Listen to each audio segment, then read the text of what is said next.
This is Dr. Drew Hall with Neckwise Upper Cervical. Today I have Rob with us, and he's going to tell you his upper cervical chiropractic story. Take it away, Rob.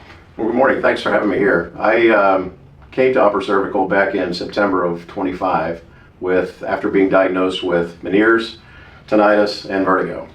And my odyssey actually began almost 30 years ago. I went to my regular practitioner. She told me that I had a collapsed eustachian tube. She told me to take antihistamines and decongestants. I did that literally for almost 30 years, along with Afrin and nasal sprays and everything else I could come up with to try to keep my eustachian tube open. Finally, in 25, as I was having more and more problems with my ear, I went to an ear, nose, and throat specialist who told me that they thought that I also had a collapsed eustachian tube and that maybe I should look at having a stent put in my ear. So they started off by having me do a hearing test to get a baseline for my hearing.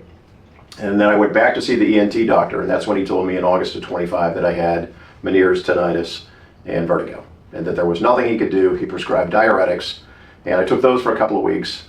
And after 3 successive weeks of vertigo, including one bout that was 18 hours of vertigo, I decided I've got to seek my own treatment.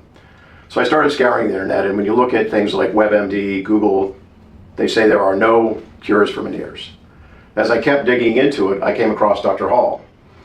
He looked familiar, and I couldn't figure out exactly why, and I contacted a friend of mine who had actually seen Dr. Hall for cluster headaches. He said, he's the guy, you need to go see him. So I made an appointment, I came in, we did the consultation, and sure enough, my atlas and axis were definitely out of shape. Dr. Hall said with confidence, there's no question I can help you get better. So we began treatments in September of 25. By October, by Halloween, I was starting to feel the effects of better sleep. My nasal passages were starting to open up, and I could tell things were going in the right direction. My neck was stubborn, and it did come out of place and would have to come back for several adjustments due to the fact that I'd had this condition for such a long period of time.